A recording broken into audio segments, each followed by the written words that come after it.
নদিয়ার হরিণঘাটায় জাতীয় সড়কের ওপর দুর্ঘটনার কবলে পড়ল অ্যাম্বুলেন্স। উল্টো দিকে লেনে ঢুকে লরির ধাক্কায় মৃত্যু হলো দুই মহিলা সহ ৩ জনের। রোগী, অ্যাম্বুলেন্স, লরি চালক সহ ৪ জন আহত হন। গতকাল রাত ১২টা নাগাদ হরিণঘাটার জাগুলিয়া মোড়ে ১২ নম্বর জাতীয় সড়কের ওপর এই দুর্ঘটনা ঘটে। ঝাড়খণ্ডের পাকুড় থেকে রোগী নিয়ে কলকাতার এসএসকেএম হাসপাতালে যাচ্ছিল অ্যাম্বুলেন্সটি।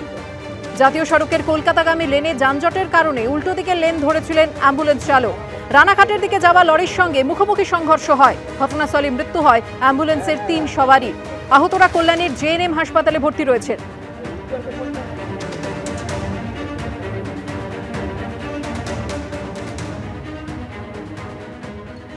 সাত সকালে লাইট পোস্ট থেকে আগুন ছড়ালো হরিদেবপুরের করুণাময়ী ঘাট রোডে। সকাল ৭টা নাগাদ লাইট পোস্টে আগুন ধরে যায়।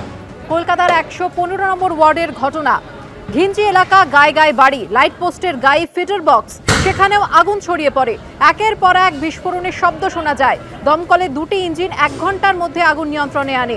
যদিও এলাকাবাসীর অভিযোগ দমকল সময় মতো আসেনি। এলাকায় তারের জঙ্গল, যে কোনো মুহূর্তে বড়সড় দুর্ঘটনা ঘটতে পারে বলে আশঙ্কা স্থানীয় বাসিন্দাদের।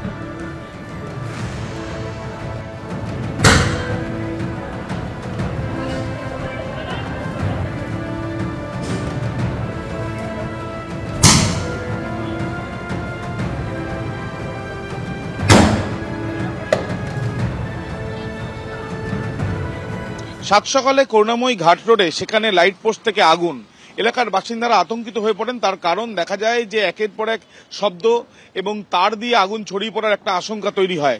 এলাকার বাসিন্দাদের বক্তব্য যে দীর্ঘদিন ধরে এইভাবেই বিভিন্ন তার লাইট পোস্টের পরে লাইট পোস্ট বেশ কয়েকটি বাড়ির গা ঘেঁষে রয়েছে এবং সেইগুলোর কোনো মেনটেন্যান্সই হয় না এবং তাতে কিন্তু বড়সড় কোনো ঘটনা ঘটে যেতে পারে বলেই তাদের আশঙ্কা। তাদের সাথে আমরা কথা বলবো। প্রথমে দেখলাম আগুন জ্বলছিল এবং পুরো আস্তে আস্তে এই তার ফার থাকার জন্য আরো প্রচন্ড ভাবে কোনো মেনটেন্যান্স হয় না, কিচ্ছু না, তারের জঙ্গল হয়ে রয়েছে। ওই পাশের পোস্টটায় দেখুন, এখন তো এগুলো পুড়ে গেছে, দেখা যাচ্ছে না, পুরো দাউ দাউ করে জ্বলছিল এবং সাথে একের পর এক ব্লাস্ট হয়েছে।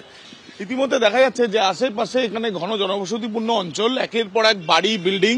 সেখানকার মানুষরা তারা যেটা জানাচ্ছেন যে এই যে তার মেনটেন্যান্স তো হয়ই না, কিন্তু সামান্য একটি আগুনের ঘটনা বা অগ্নিকাণ্ডের ঘটনা, সেখানে দমকলকে ফোন করলেও দমকল আসতে যথেষ্ট সময় নিয়েছে এবং এই ধরনের ঘটনা থেকে বড়সড় ঘটনা ঘটে যেতে পারত, এমনটাই তাদের আশঙ্কা। এবং দেখাই যাচ্ছে, প্রতিক্রিয়ায় আমাকে 100% দেখাচ্ছেন যে কিভাবে একের পর এক তারে এই যে জায়গা, ধারাপাড়া অঞ্চল এবং করুণাময়ী ঘাট রোড, সেখানে এইভাবে তার কিন্তু সম্পূর্ণভাবে লাইট পোস্টের সঙ্গে, লাইট পোস্ট শুধু না, পুরোপুরি এই দুটো বাড়ি মাঝখানে এই যে রাস্তা, এই রাস্তার দুপাশে বাড়ি, ওপরে পুরোপুরি আকাশ দেখাও মুশকিল, এমনটাও হয়ে যাচ্ছে, এমনটাও বক্তব্য তাদের।